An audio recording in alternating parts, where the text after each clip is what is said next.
Hey friends, welcome to home classes. कैसे हैं आप सभी। देखिए फ्रेंड्स, मैं आपको जो है एसएसटी का पूरा पोर्शन करवा रही हूँ और इसके साथ ही मैं रीट में जो कि राजस्थान जीके आती है, साथ में मैं आपको बता दूँ कि उसका भी मैं जो राजस्थान जीके का पोर्शन है वो आपको करवा रही हूँ। तो इससे पहले मैंने जो वीडियो डाली थी उसमें मैंने राजस्थान की खारे पानी की झीलें करवाई थी आपको, और आज मैं आपको करवाऊँगी राजस्थान की मीठे पानी की झीलें।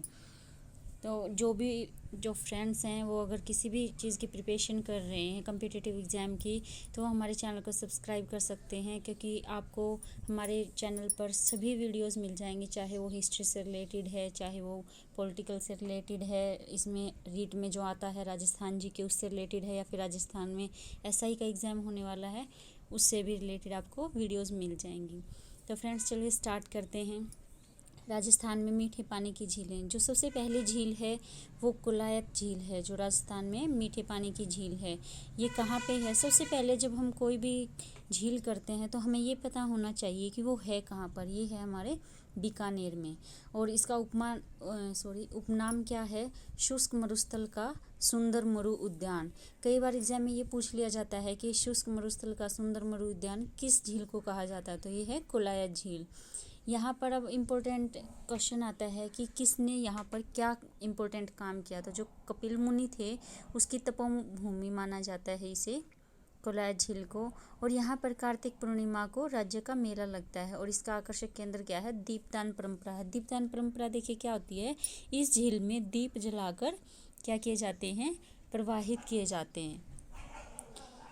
इसमें एक इम्पोर्टेंट चीज़ ये है कि चारण जाति के लोग हैं ना, इस झील में स्नान नहीं करते, और ना ही कोलायत मेला जो लगता है जिसमें दीपदान परंपरा है, इस मेले में भाग लेते हैं। इसका रीज़न क्या है कि चारण जाति की एक औरत थी और उसका बेटा यहाँ पर डूबकर मर गया था।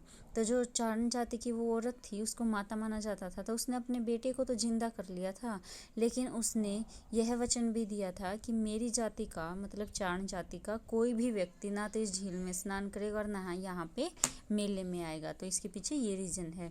तो ये भी इम्पोर्टेंट क्वेश्चन बन जाता है कि कई बार पूछ लिया जाता है कि कौन सी जाति के लोग कोलायत झील में स्नान नहीं करते।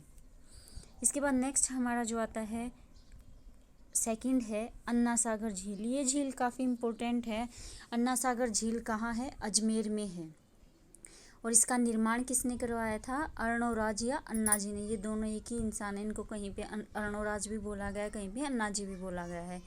इन्होंने अन्ना सागर झील का निर्माण 1135 से 37 के बीच में करवाया था। निर्माण का कारण क्या था कि यहाँ पे एक बहुत बड़ा युद्ध हुआ था, जिस वजह से कि लाशों के यहाँ पर ढेर लग गए थे।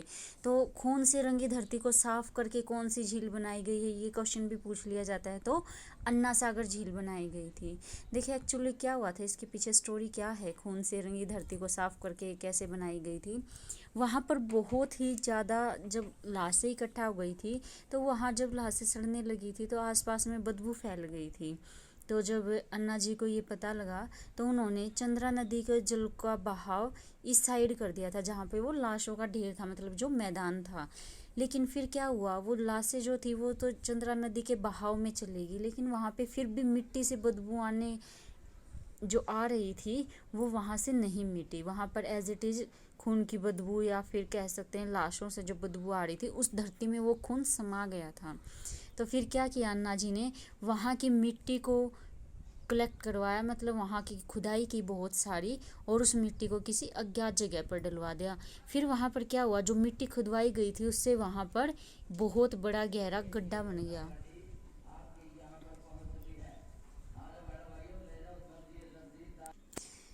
फिर जब यहाँ पर चंद्रा नदी का पानी कंटिन्यू आने लगा, तो जब वो बहुत ज़्यादा बड़ा गड्ढा, मतलब झील जितनी बड़ी होती है उतनी मिट्टी को वहाँ से हटाया गया था, तो वहाँ पर पानी इकट्ठा होने लगा, जिससे वहाँ पर झील का निर्माण हो गया। इसके बाद क्या हुआ, यहाँ पर जहांगीर एक बार घूमने के लिए आया और उसने देखा कि ये तो बहुत ही सुंदर जगह है, जहाँ पर वो झील बनी हुई थी, अन्ना सागर झील नाम रखा गया इसका। तो उसने देखा कि ये बहुत ही सुंदर जगह है, तो उसने यहाँ पर एक बाग बनवाया। सर्वप्रथम यहाँ पर जहांगीर आया था, ये भी क्वेश्चन पूछा जा सकता है। और ये भी आ सकता है कि दौलत बाग किसने बनवाया, तो जहांगीर ने बनवाया था। किस झील पर बनवाया? अन्ना सागर झील पर। तो उसने यहाँ पर एक बाग लगा दिया। बाग मीन्स बगीचा बोल सकते हो आप। और अभी इसका नाम चेंज कर दिया गया है दौलत बाग का, इसको सुभाष उद्यान बोलते हैं, ये अजमेर में है। जहांगीर के आने के बाद सेकंड नंबर पे जो जहांगीर का बेटा था शाहजहाँ, वो भी एक बार यहाँ पर घूमने आया और उसने देखा कि यहाँ पे ये काफ़ी अच्छी जगह है, बाग भी लगा हुआ है। तो उसने यहाँ पर 5 संगमरमर के दरवाजे बनाए जिन्हें कि बारादरी कहा जाता है। एक और इम्पोर्टेंट क्वेश्चन आता है यहाँ से, अस्मत बेगम। अस्मत बेगम कौन थी? शाहजहाँ की नानी, मतलब जहांगीर की जो सास थी। जहांगीर की पत्नी कौन थी? नूरजहाँ। नूरजहाँ की जो माँ थी उसका नाम अस्मत बेगम था। तो अस्मत बेगम एक बार यहाँ दौलताबाग में घूमने आई थी और उसने गुलाब के फूल को तोड़कर उसको मसलकर उसका परफ्यूम बनाया था, जिसको हिंदी में इत्र बोलते हैं। तो ये क्वेश्चन भी पूछा जा सकता है कि सर्वप्रथम इत्र कहाँ पर बनाया गया था या किसने बनाया था? तो अन्ना सागर झील पर दौलतबाग में अस्मत बेगम ने बनाया था सर्वप्रथम परफ्यूम।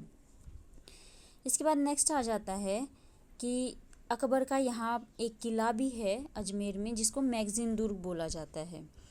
एक्चुअली क्या हुआ था, इसी मैगजीन दुर्ग पर सर टॉमसरो आए थे।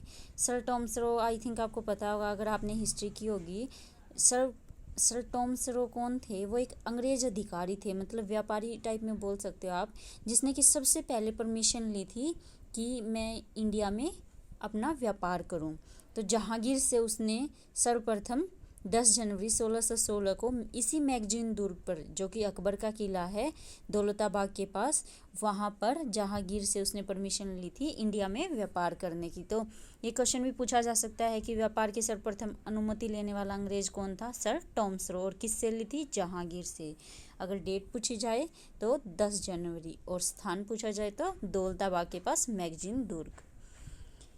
इसके बाद नेक्स्ट आता है, यहाँ पर दर्शनीय स्थल कौन से? अन्ना सागर झील पर। तो यहाँ 2 ही मेन इंपॉर्टेंट हैं, चश्मा-ए नूर झरना और रूठी रानी का महल। रूठी रानी देखिए कौन थी?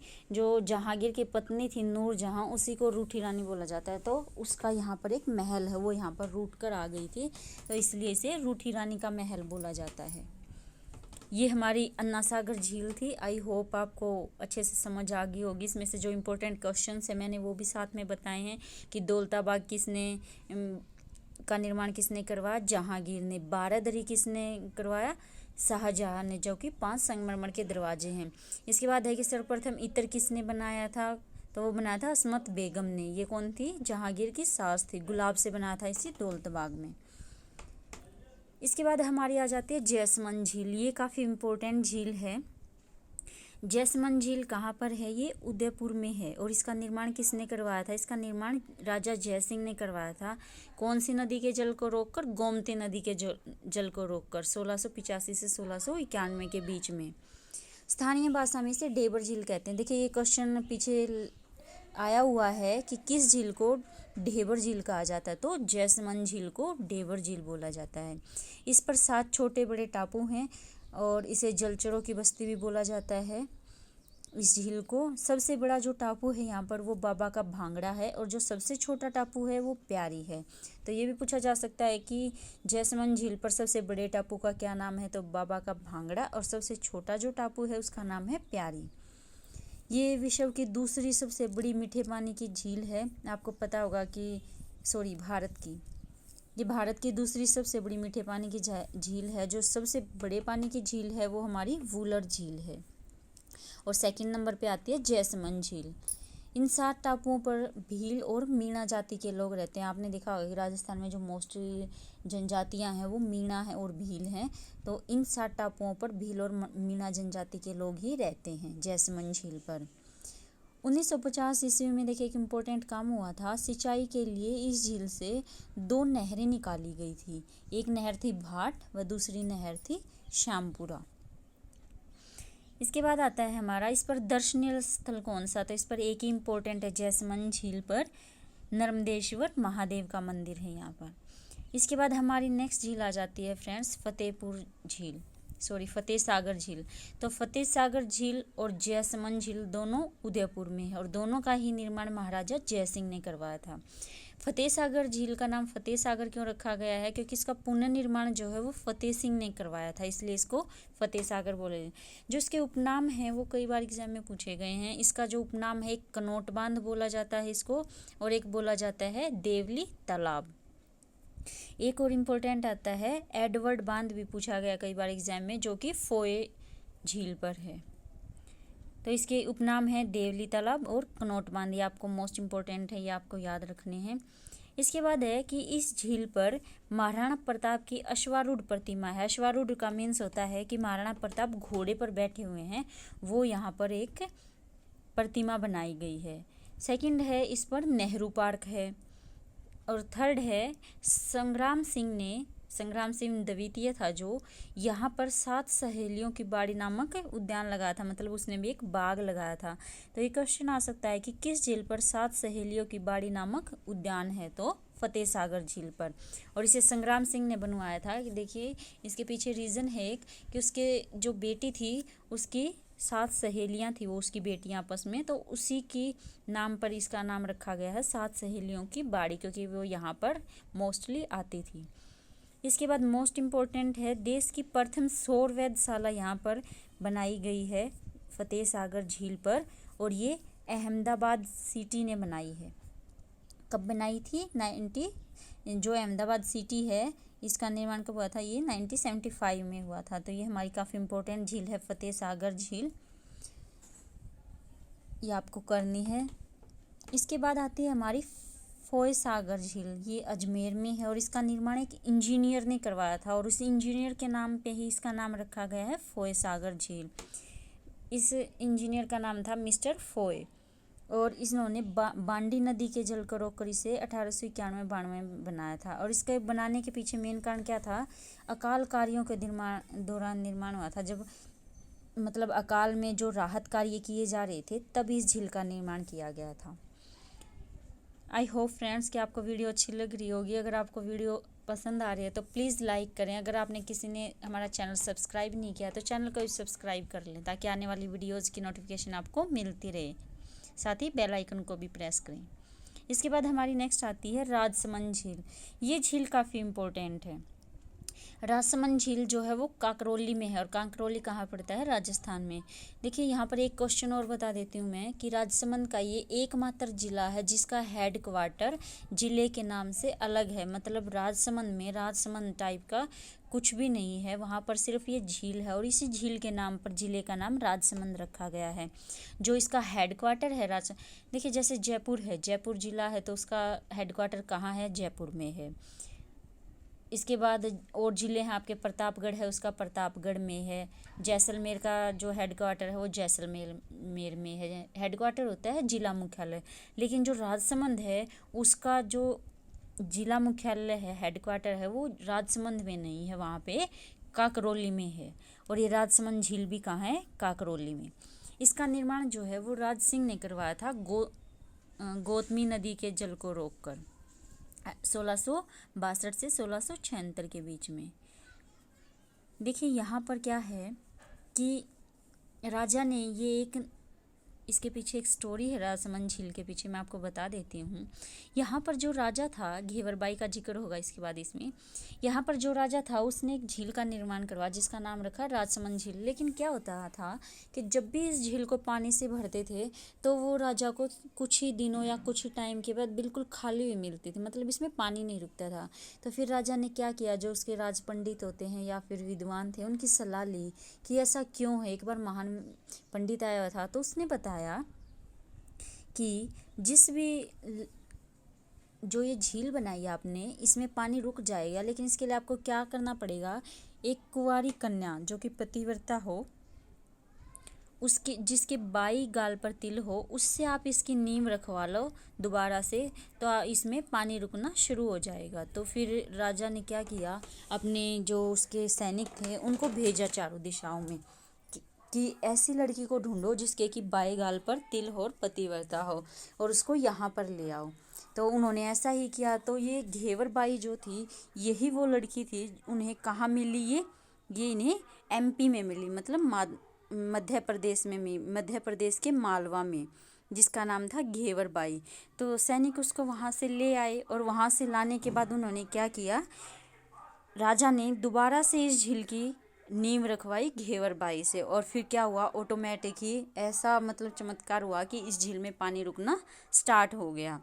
इस झील को पुष्कर की तरह पवित्र माना जाता है। लेकिन देखिए घेवर बाई के साथ फिर क्या हुआ, घेवर बाई तो अपनी नींव रख के चली गई वहाँ पे और प्रॉपर तरीके से इसमें पानी भी रुकने लगा झील में। लेकिन घेवर बाई के जाने के बाद वहाँ पर औरतें तरह तरह की बातें बनाने लगी। घेवरबाई से पूछा कि तुम कहाँ गई थी, तो उसने बता दिया कि मैं ऐसे ऐसे राजा के पास गई थी, राजा ने मुझे बुलाया था। तो वो तरह तरह की बातें करने लगी। तो फिर घेवरबाई परेशान होकर दोबारा से इसी झील पर आ गई और ऐसा माना जाता है कि उसने इसी झील में डूबकर अपनी जान दे दी, क्योंकि वो लोगों की बातों से परेशान हो गई थी।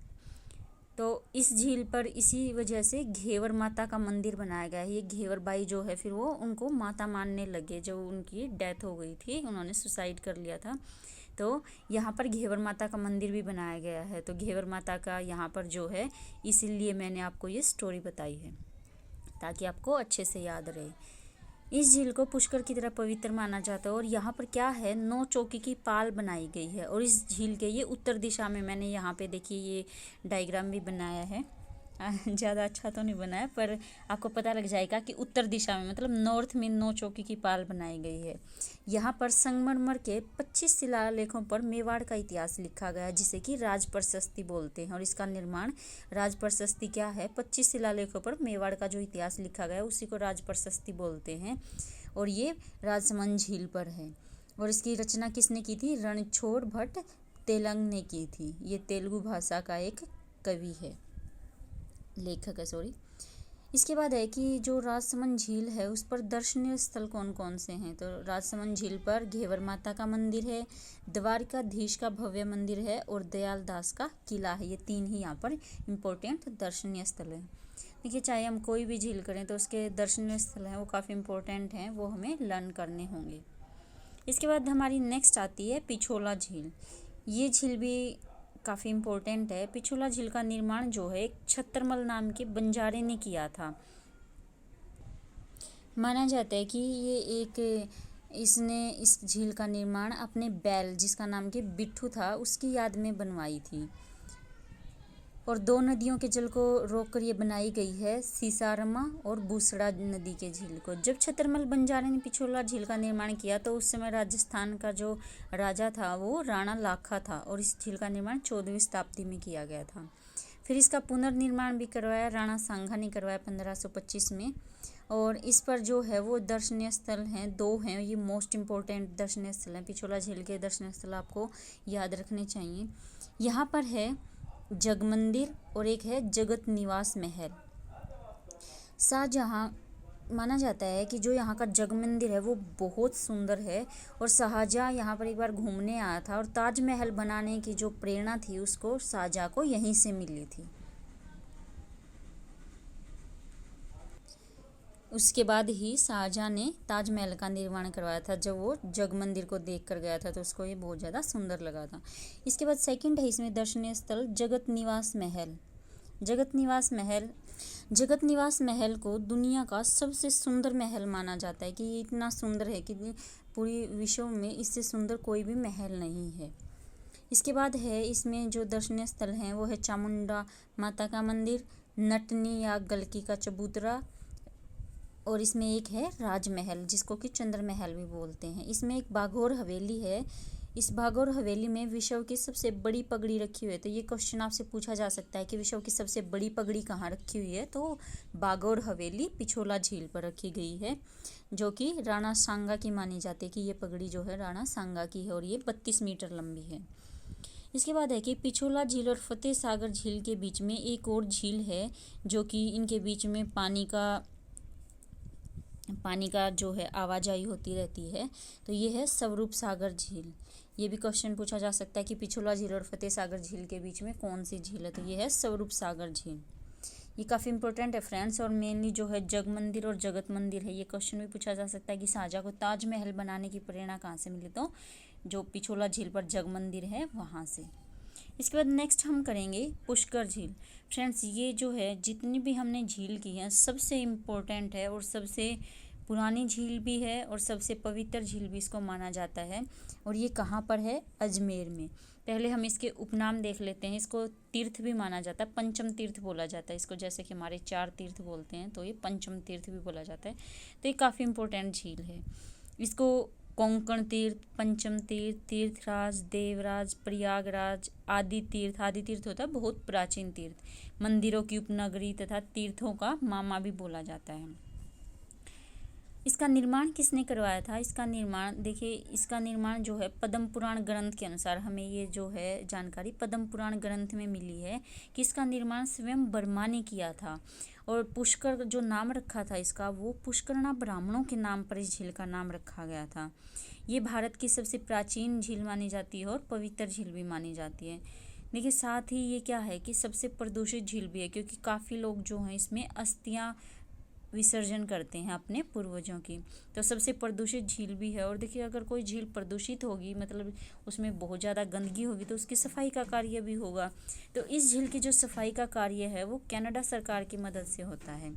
मतलब पुष्कर झील में जो सफाई की जाती है उसमें कनाडा सरकार जो है वो हेल्प करती है, मतलब जो भी पैसा लगता है तो उसमें वो कुछ डोनेशन वगैरह करती है। अब इसके हम देख लेते हैं कि पुष्कर झील पर क्या क्या इम्पोर्टेंट चीज़ें हैं। इसको जो जल मिलता है पुष्कर झील को, वो सरस्वती नाला से मिलता है। सरस्वती नाला एक नदी हम बोल सकते हैं। और इस झील पर कुल 52 घाट हैं। सबसे ज़्यादा घाट हैं इस झील पर, 52 घाट। सबसे बड़ा जो घाट है उसका नाम गांधी घाट है, लेकिन जो सबसे पवित्र घाट है उसको गऊ घाट बोलते हैं। 1911 में यहाँ इंग्लैंड की महारानी आई थी, जो कि महारानी मैरी थी, और उन्हीं की यात्रा के दौरान यहाँ पे एक घाट बनाया गया था जिसको कि मैरी घाट बोलते हैं। तो ये क्वेश्चन भी पूछा जा सकता है कि मैरी घाट कब बनवाया गए या किस ओकेजन पर बनवाया गया। तो जब 1911 में इंग्लैंड की महारानी मैरी आई थी तब इस घाट का निर्माण करवाया गया था। अब काफ़ी इंपॉर्टेंट तथ्य हैं, ये देख लेते हैं हम इस झील के बारे में। माना जाता है कि जो कवि कालिदास थे, महाकवि बोला जाता है जिनको, महाकवि कालिदास थे, उन्होंने अभिज्ञान शाकुंतलम जो उनका एक नाटक है उसकी रचना इसी झील के किनारे की थी। फिर बोला जाता है कि वेद, हमें ऐसी जानकारी मिली है देखिए कि वेदव्यास ने जय संहिता, जय संहिता क्या है? महाभारत का दूसरा नाम है जय संहिता। प्राचीन काल में महाभारत को जय संहिता बोलते थे। तो वेदव्यास ने जय संहिता की रचना भी पुष्कर झील के किनारे ही की थी। और इसी घाट पर बैठकर जो सिखों के 10वें गुरु थे, गुरु गोविंद सिंह, उन्होंने 1705 में गुरु ग्रंथ साहिब का पाठ किया था यहाँ पर। तो ये झील बहुत ज़्यादा इंपॉर्टेंट है फ्रेंड्स। ये सभी तथ्य आपको याद रखने। पूछा जा सकता है कि वेदव्यास ने महाभारत की या जय संहिता की रचना कहाँ की थी? तो पुष्कर झील के किनारे। इसके बाद है कि माना जाता है कि भगवान जो राम थे, श्री राम थे, उन्होंने अपने पिता दशरथ का जो पिंडदान है वो इसी झील पर किया था। महाभारत के युद्ध के बाद जो कौरव बच गए थे और पांडवों का मिलन स्थल भी बोला जाता है इसको। ये क्वेश्चन पूछा जा सकता है कि कौरव और पांडवों का मिलन स्थल कौन सी झील है? तो वो है राजस्थान की पुष्कर झील। यहाँ पर एक इम्पोर्टेंट मेला लगता है जो कि है रंगीला मेला, और ये कब लगता है? कार्तिक मास की पूर्णिमा को लगता है। इसको देखिए रंगीला मेला क्यों बोला जाता है? क्योंकि यहाँ पर हर धर्म, हर जाति के लोग आते हैं इस मेले में, और वो अपनी ही वेशभूषा में आते हैं, तरह तरह के कपड़े पहन के आ जाते हैं। मान ली हरियाणा से लोग गए तो हरियाणा भी जो वेशभूषा वो पहन कर गए, पंजाब से आते हैं, हिंदू आते हैं, सिख आते हैं, मुस्लिम आते हैं। तो जो भी लोग, कई धर्मों के लोग आते हैं, वो अपनी वेशभूषा में आते हैं। तो इस तरह से इसे रंगीला मेला बोला जाता है। अब बात कर लेते हैं कि यहाँ पर दर्शनीय स्थल कौन कौन से हैं। तो यहाँ पर गायत्री माता का मंदिर है, सावित्री माता का मंदिर है, काचरिया का मंदिर है, रंगनाथ जी का मंदिर है, ब्रह्मा जी का मंदिर है। भारत में एकमात्र सावित्री माता का मंदिर जो है वो पुष्कर झील पर ही है, और कोई पूरे इंडिया में सावित्री माता का मंदिर नहीं है। सावित्री माता काफ़ी इम्पोर्टेंट मानी जाती हैं। माना जाता है कि कुंवारी कन्याएं अपनी मनपसंद वर पाने के लिए सोमवार को इनका व्रत रखती हैं। इसके बाद इसमें बैकुंठ की गुफा है, भृतहरि की गुफा है, कण्व मुनि का आश्रम है, और ऋषि विश्वामित्र की तपोभूमि माना जाता है इसको। मैंने आपको एक और करवाई थी इससे पहले कि कपिल मुनि की तपोभूमि किस झील को माना जाता है? तो वो थी कोलायत झील। और विश्वामित्र की तपोभूमि किसे माना जाता है? तो पुष्कर झील को माना जाता है। ये थी हमारी पुष्कर झील। इसके बाद फ्रेंड्स इसके बाद हमारी लास्ट आ जाती है नक्की झील। ये झील काफ़ी इंपॉर्टेंट है। इसमें से देखिए मेनली जो क्वेश्चन पूछे जाते हैं पुष्कर झील और नक्की झील में, इसमें दर्शनीय स्थलों से रिलेटेड क्वेश्चन पूछे जाते हैं कि ये दर्शनीय स्थल किस झील का है। तो नक्की झील और पुष्कर झील के आपको आई थिंक सभी जो दर्शनीय स्थल हैं वो याद रखने चाहिए। तो बात करते हैं नक्की झील कहाँ पर है। ये है माउंट आबू सिरोही में। और इसका निर्माण किसने करवाया था, तो इसमें जो है भूगोलवेता हैं और इतिहासकार हैं वो एक मत नहीं है। भूगोलवेताओं का मानना है कि नक्की झील का निर्माण जो है ज्वालामुखी के लावे से हुआ है, जबकि इतिहासकार मानते हैं कि इसका निर्माण जो है रसिया बालम ने करवाया था। इसकी इम्पोर्टेंस क्या है नक्की झील की, कि ये राजस्थान की सबसे ऊंची झील है। माउंट आबू देखिए आपको वैसे भी पता है कि काफ़ी ऊंचाई वाला इलाका है, तो इस इलाके में जो झील है नक्की झील, ये सबसे ऊंची झील है राजस्थान की, जिसकी ऊंचाई 1200 मीटर है। राजस्थान की एकमात्र झील है जिसका पानी सर्दियों में जम जाता है। यहाँ पर इतनी ठंड होती है कि इसका पानी सर्दियों में जम जाता है।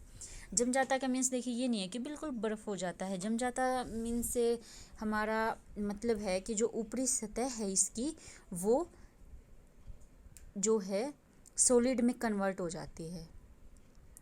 इसके बाद है कि इस झील में कुछ लोग हैं जो अपनी पूर्वजों की अस्थियां विस्तृत करते हैं, वो है ग्रासीरा समाज। ये कुछ अपने अपने देखिए आपको पता है जैसे हिंदू लोग हैं, मुस्लिम लोग हैं, वैसे ही ग्रासीरा समाज के लोग हैं वो इसी झील में अपने पूर्वजों की अस्थियां विस्तृत करते हैं। इस झील पर दर्शनीय स्थल कौन कौन से हैं। नन रॉक है। नन रॉक क्या देखिए, नन क्या होती है, महिला होती है, और महिला की आकृति की यहाँ पर एक चट्टान है जिसे कि नन रॉक बोला जाता है। टोड रॉक है, टोड रॉक मीन्स मेंढक की आकृति की यहाँ पर गुफा है, सॉरी चट्टान है, ऐसा लगता है कि मानो मेंढक है वो। फिर यहाँ पे पैरट रॉक है, हाथी गुफा है, चंपा गुफा है, वराह मंदिर है, हिल स्टेशन है। आपको पता होगा कि माउंट आबू एक हिल स्टेशन भी है, तो ये झील को भी हिल स्टेशन माना जाता है। यहाँ पर हनीमून पॉइंट है और सनसेट पॉइंट है। ये फ्रेंड्स हमारी आज की काफ़ी इम्पोर्टेंट झीलें थी, तो ये आज मैंने आपको करवाई हैं। आई होप आपको अच्छी लगी होंगी। फ्रेंड्स अगर वीडियो आपको अच्छी लगी है तो प्लीज़ लाइक करें, मेरे चैनल को सब्सक्राइब कर लें। Thank you. और फ्रेंड्स जाते जाते मैं आपको एक बात और बता देती हूँ कि नेक्स्ट वीडियो में मैं आपको झीलों से रिलेटेड जो है ऑब्जेक्टिव टाइप के क्वेश्चंस लेके आऊँगी कि आपने जो ये झीलें की हैं कितनी आपको लर्न हुई, आपको इससे सेल्फ जो है आपकी इवेलुएशन हो जाएगी कि हमने आज कितना सीखा है। जो मेरी 2 वीडियो हैं, एक खारे पानी की झील थी और एक मीठे पानी की झील है। तो आई होप इनमें से आपको सभी क्वेश्चंस क्लियर हो गए होंगे, और नेक्स्ट वीडियो में मैं आपके सामने ऑब्जेक्टिव क्वेश्चंस लेके आऊँगी राजस्थान की झीलों से रिलेटेड। मीठे पानी की झीलें भी होंगी उनमें और खारे पानी की झीलें भी होंगी। तो फ्रेंड्स तब तक आप हमारी वीडियोज़ को देखते रहिए और लाइक करते रहिए। Thank you.